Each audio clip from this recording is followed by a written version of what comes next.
नमस्कार साथियों, मेरे YouTube चैनल भक्ति योग कथा में आपका स्वागत है। आज हम बात करेंगे, एक ब्राह्मण की यात्रा करते करते किसी नगर से गुजरा। बड़े बड़े महल एवं अट्टालिकाओं को देखकर ब्राह्मण भिक्षा मांगने लगा, किंतु किसी ने भी उसे 2 मुट्ठी अन्न नहीं दिया। आखिर दोपहर हो गई। ब्राह्मण दुखी होकर भाग्य को कोसता हुआ जा रहा था। कैसा दुर्भाग्य है मेरा, इतने बड़े नगर में मुझे खाने के लिए 2 मुट्ठी अन्न तक नहीं मिला। रोटी बनाकर खाने के लिए 2 मुट्ठी आटा तक न मिला।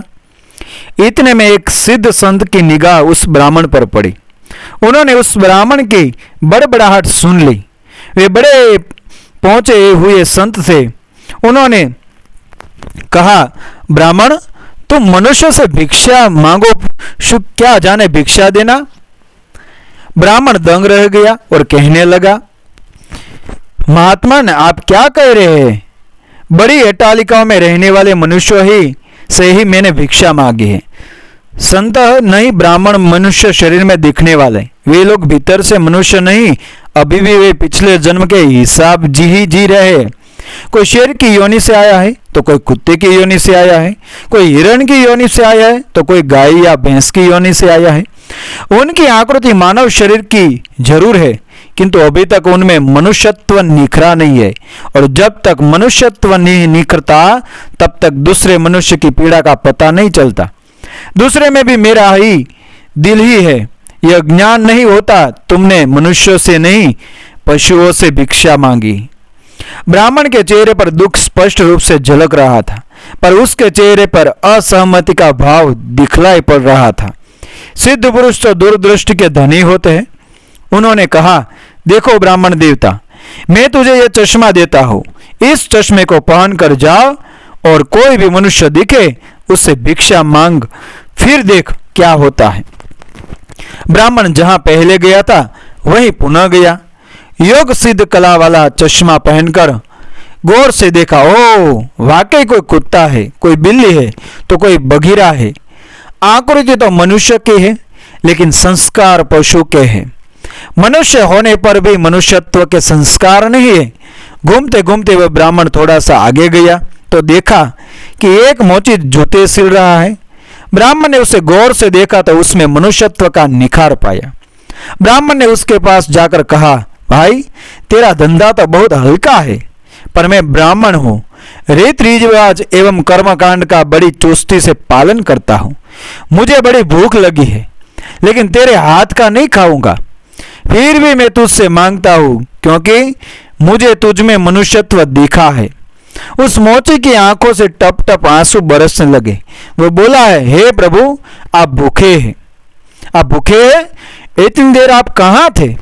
यह कहकर मोची उठा एवं जूते सिलकर टका। आना दो आना वगैरह जो इकट्ठे किए थे, वो चिल्लर यानी रोजगारी को लेकर हलवाई की दुकान पर पहुंचा और बोला, हलवाई, मेरे इन भूखे भगवान की सेवा कर लो, ये चिल्लर यहाँ रखता हूं। जो कुछ भी सब्जी पराठे पूरी आदि दे सकते हो वे सब इन्हें दो, मैं अभी जाता हूं। यह कहकर मोची भागा। घर जाकर अपने हाथ से बनाई हुई एक जोड़ी जूती ले आया एवं चौराहे पर उसे बेचने के लिए खड़ा हो गया। उस राज्य का राजा जूतियों का बड़ा शौकीन था।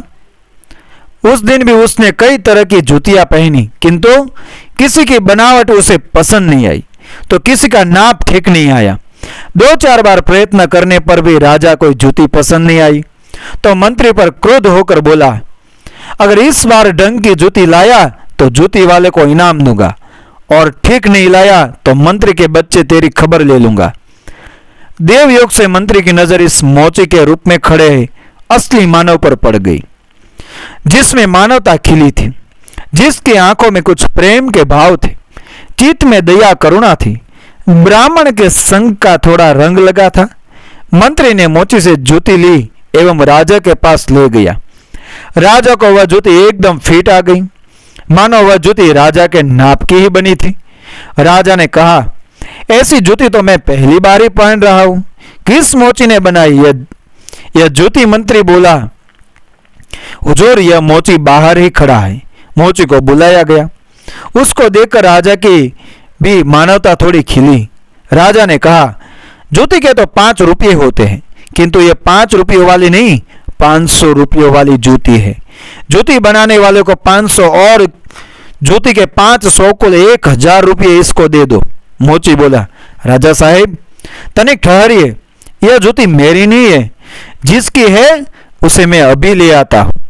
मोची जाकर विनयपूर्वक ब्राह्मण को राजा के पास ले आया एवं राजा से बोला, राजा साहब यह जूती इन्हीं की है। राजा को आश्चर्य हुआ, वह बोला, यह तो ब्राह्मण है, इसकी जूती कैसे? राजा ने ब्राह्मण से पूछा तो ब्राह्मण ने कहा, मैं तो ब्राह्मण हूं, यात्रा करने निकला हूं। राजा, मोची जूती तो तुम बेच रहे हैं। इस ब्राह्मण ने जूती कब खरीदी और बेची? मोची ने कहा, राजन मैंने मन में ही संकल्प कर लिया था कि जूती की जो रकम आएगी वह इन ब्राह्मण देव की होगी। जब रकम इनकी है तो मैं इन रुपयों को कैसे ले सकता हूं, इसलिए इन्हें ले आया हूं। न जाने किसी जन्म में मैंने दान करने का संकल्प किया होगा और मुकर गया होऊंगा, तभी तो यह मोची का चोला मिला है।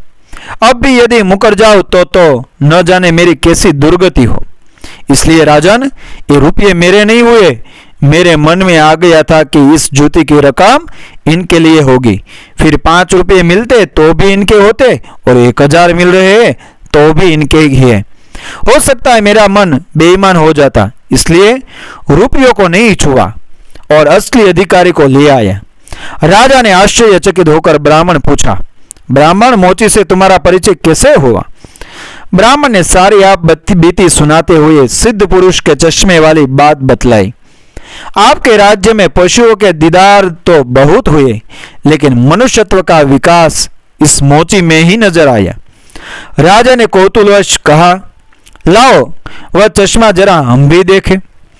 राजा चश्मा लगाकर देखा, दरबारी वगैरह में उसे भी कोई सियार दिखा तो कोई हिरण, कोई बंदर दिखा तो कोई रीछ। राजा दंग रह गया कि यह तो पशुओं का दरबार भरा पड़ा है। उसे जिज्ञासा हुई कि सब पशु है तो मैं कौन हूं। उसने आईना मंगवाया एवं उसमें अपना चेहरा देखा। आईने में शेर दिखलाई पड़ा। उसके आश्चर्य की सीमा न रही। ये सारे जंगल के प्राणी और मैं जंगल का राजा शेर, यहां भी इनका राजा बना बैठा हूं। राजा ने कहा, ब्राह्मण देव, योगी महाराज का यह चश्मा तो बड़ा गजब है। वे योगी महाराज कहाँ होंगे ब्राह्मण? वे तो, ब्राह्मण कहता है, वे तो कहीं चले गए हैं। ऐसे महापुरुष कभी कभी ही और बड़ी कठिनाई से मिलते हैं। श्रद्धावान लोग ही ऐसे महापुरुषों से लाभ उठा पाते हैं। बाकी तो जो मनुष्य के चोले में पशु के समान है, वे किसी महापुरुष के पास रहकर भी अपनी पशुता नहीं छोड़ पाते हैं। ब्राह्मण ने आगे कहा, राजन, अब तो बिना चश्मे के भी मनुष्यत्व परखा जा सकता है। व्यक्ति के व्यवहार को देखकर ही पता चल सकता है कि वह किस योनि आया है। एक मेहनत करे और दूसरा उस पर हक जताए तो समझ लो कि वह सर्प योनि से आया है, क्योंकि बिल खोदने की मेहनत तो चूहा करता है, लेकिन सर्प उसको मारकर बलपूर्वक उस बिल पर अपना अधिकार जमा बैठता है।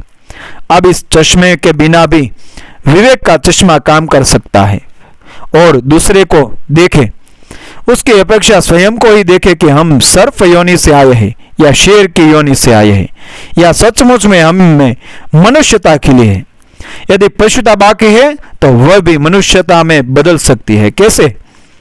तुलसीदास जी कहते हैं, हे बिगड़ी जन्म अनेक की, सुधरे अब और राजू, तुलसी होई राम को, राम भजे तजी कुसमाजू। अपने कुसंस्कार को छोड़ दी, क्योंकि आपके कुसंस्कार निकालेंगे तो ही निकलेंगे। अपने भीतर छिपे हुए पशुत्व को जब आप निकालोगे तब ही निकलेगा। पर यह भी तो संभव होगा जब आप अपने समय कीमत समझेंगे। मनुष्यत्व आए तो एक एक पल को सार्थक किए बिना आप चुप नहीं बैठेंगे। पशु अपना समय ऐसे ही गवाता है। पशु तत्व संस्कार पड़े रहेंगे तो आपका समय बिगड़ेगा। अतः आप अपने पशु तत्व के संस्कारों को निकालिए एवं मनुष्यत्व के संस्कारों को उभारिए। फिर सिद्ध पुरुष का चश्मा नैवरण अपने विवेक चश्मा ही कार्य करेगा और इस विवेक के चश्मे को पाने की युक्ति मिलती है सत्संग से। इसलिए जो व्यक्ति मानवीय गुण से परिपूर्ण है सिर्फ वही मनुष्य कहलाने के योग्य है, क्योंकि इस गुण के बिना मनुष्य पशु तुल्य रह जाता है। धन्यवाद साथियों, कहानी अच्छी लगी मेरे यूट्यूब चैनल को सब्सक्राइब करें, फॉलो करें, शेयर करें। मिलते हैं अगली कहानी के साथ। जय श्री कृष्ण, राधे राधे।